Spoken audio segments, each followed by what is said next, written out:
ওয়ালাইকুম রহমতুল্লাহি ওয়া বারাকাতুহু। সম্মানিত দর্শকবৃন্দ, আশা করছি আপনারা সকলে ভালো আছেন, সুস্থ আছেন, সুন্দর আছেন। আর আজকে যে বিষয়টি নিয়ে বলবো বলে ইচ্ছা পোষণ করেছি সেটি হলো সাহারি ইফতার সম্পর্কিত মাসাইল।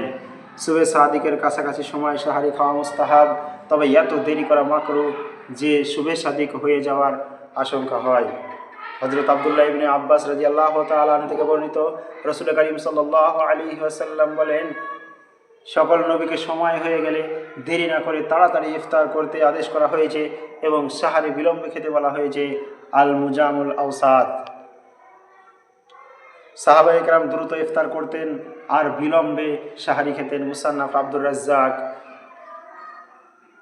দেরি না করে সূর্যাস্তের সাথে সাথে ইফতার করা মুস্তাহাব। হাদিস শরীফে এসেছে, লা ইয়াজালুন নাসু বিখাইরিন মা আজিলুল ফিতরা। যতদিন মানুষ দেরি না করে ইফতার সূর্যাস্তের সঙ্গে সঙ্গে ইফতার করবে ততদিন তারা কল্যাণের ওপর থাকবে। সহিহ বুখারী প্রথম খণ্ড 263 পৃষ্ঠা।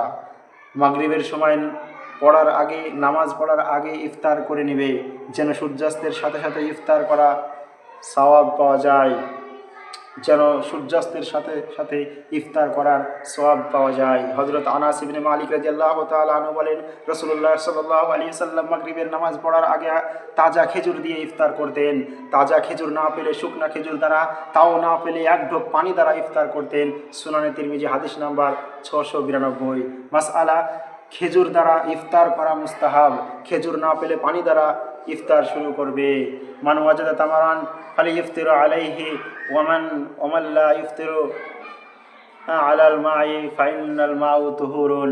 আনাস ইবনে মালিক রাদিয়াল্লাহু তাআলা আনহু বলেন, রাসূল করিম সাল্লাল্লাহু আলাইহি ওয়াসাল্লাম বলেন,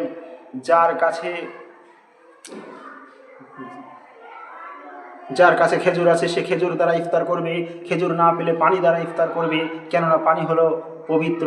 সুনানে তিরমিজি হাদিস নাম্বার 690। আরও দেখুন মুসান্নাফ আব্দুর রাজ্জাক 7536। হাদিসের আলোকে রোজার মাসাইল